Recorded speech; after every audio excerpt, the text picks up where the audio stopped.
Classes for Classes' mission is to build students' social emotional intelligence by connecting them to care. All C4C projects are crowd-funded. Any teacher in the U.S. can visit classesforclasses.org. That's classes, the number 4, classes.org. Sign up today.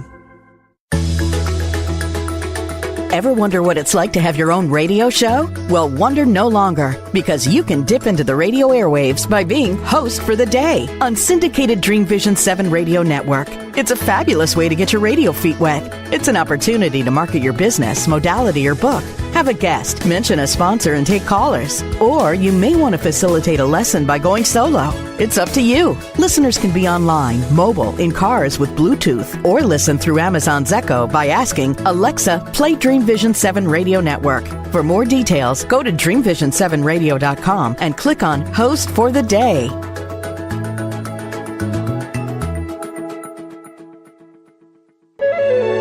This is Dream Vision 7 Radio Network, uniting mankind with universal love.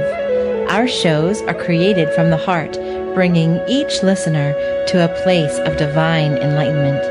Breathe, relax, and enjoy. Let life flow. Welcome back to Awakened Wellness with Milan Rayob, MD. I'm your host, Dr. Milan, and today we're getting a gut check. We're talking about hidden infections that may be placing your life at risk and what you can do about it. We have a question from Robin, and she would like to know why her mom's doctor is waiting to repair an aortic aneurysm. An aortic aneurysm is a bulging of the aorta, which is the most major blood vessel in the body. So it carries a lot of blood, and operating on it can be pretty dangerous. Has some fairly significant risks, although that procedure has been, certainly refined, and the risk of death is getting lower and lower. There are complications associated with it. Now, on the other side of that coin, there are complications associated with an aortic aneurysm that ruptures, and almost immediate death can occur. So you have to weigh the pros and cons of subjecting someone to a potentially unnecessary procedure because that aneurysm may never get any bigger and it may stay completely stable, versus the risk of rupture. So not being a cardiologist myself, I don't have very specific parameters, but roughly the size of 5 centimeters is my understanding of when the risk of watching an aneurysm might outweigh the risk of the actual procedure. And so I hope that answers your question.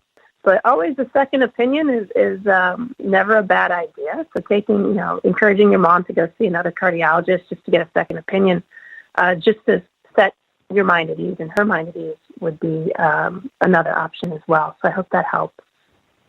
So we're getting back to small intestine bacterial overgrowth. We talked about how diagnosing it can be a little bit tricky, how the gold standard is considered to be a breath test, and how no treatment modality to date has been shown to be more than 50% effective. So what else can we do? So there's such a thing as a FODMAP diet. I use the one developed by Stanford University, and what it does is it removes inflammatory foods from the diet. It doesn't remove all carbohydrates. It removes the ones that are inflammatory specifically. And what that does is that helps reduce the symptoms of SIBO as well as the inflammation. It doesn't treat the infection, but it does make it a little easier to treat with various herbal products. Improving gut motility also helps treat this condition. Ibergas is an herb that's shown to increase gut motility. Spleen Chi tonics, according to TCM, also increases gut motility.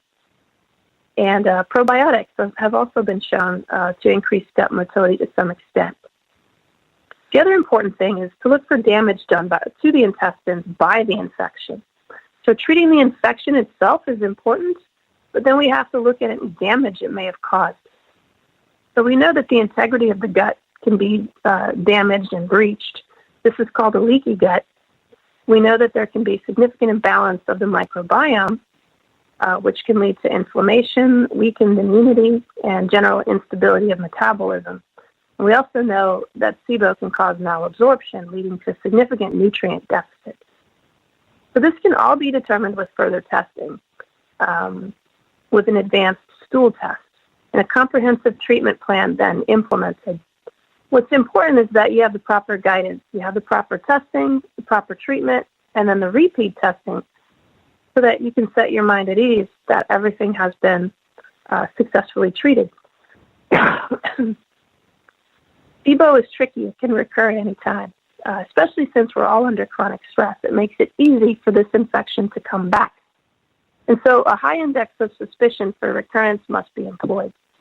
We're also seeing studies that the use of antibiotics actually increases the risk of recurrence, especially in kids. So it's important to consider other more natural options to treat this infection successfully. So now I'd like to talk about some tips to keep your gut super healthy.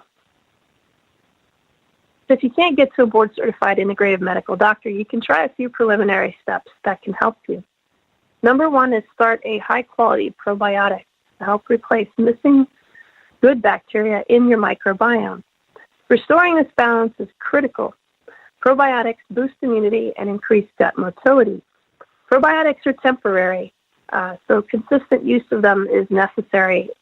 It's best to be diagnosed with a deficiency of good bacteria before you start taking probiotics, because we don't really know what happens if you take them and you don't need them. Number two, spleen chi tonic foods help strengthen the gut, and those are recommended. So generally root vegetables, ancient grains like amaranth, millet, even white rice tonify the gut. White rice is eaten all throughout Asia, and their health is considerably better than ours. So white rice is not really the bad food that we think it is, although when we use arsenic-tainted soil to grow it, it doesn't help. So make sure that your white rice is safe to use. Number three, resistive carbohydrates. They're similar to prebiotics that help stimulate the microbiome.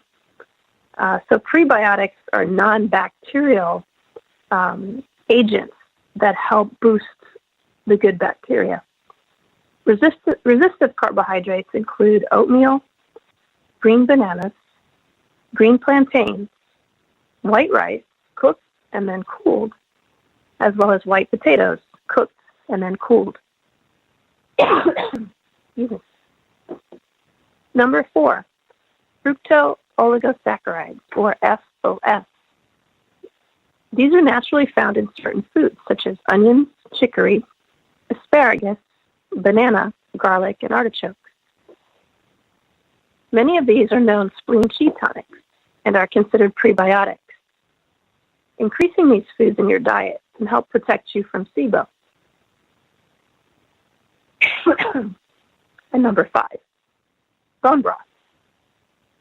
Bone broth may provide important healing ingredients, including gelatin, the fructooligosaccharides that we just mentioned, and many other nutrients that help boost immunity. Other healthy soups containing veggies and bones cooked can also be useful for spleen nourishing.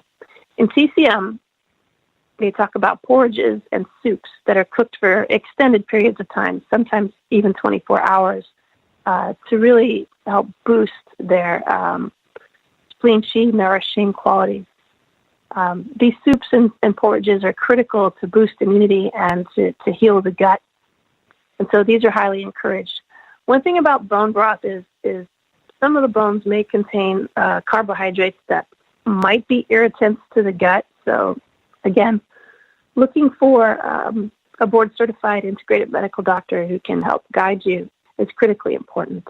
So these tips can help keep your gut healthy, but it's important to seek proper care if you have any symptoms associated with gut, or even just the symptom of fatigue, anxiety, or mild depression.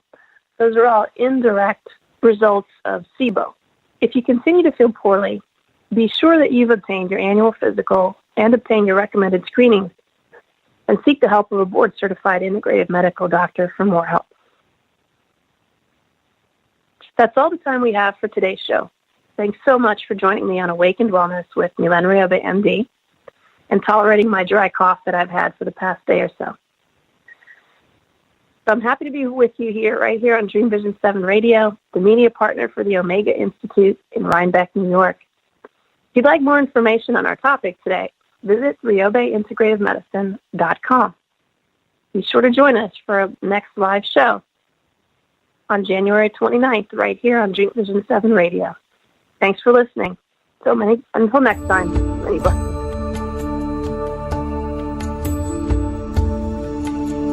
Join us next time on Awakened Wellness with Mylène Riobe, MD, to learn how spirituality, ancient traditions, and cutting-edge science are merging to create a new paradigm of wellness. Awakened Wellness airs every Tuesday at 11 a.m. and 11 p.m. Eastern Time, with live shows on the first and third Tuesday mornings of each month.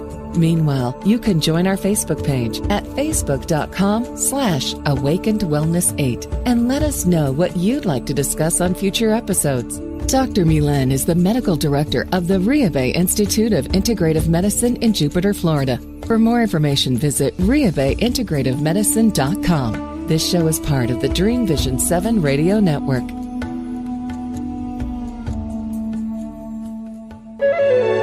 This is Dream Vision 7 Radio Network, uniting mankind with universal love. Our shows are created from the heart, bringing each listener to a place of divine enlightenment. Breathe, relax, and enjoy. Let life flow.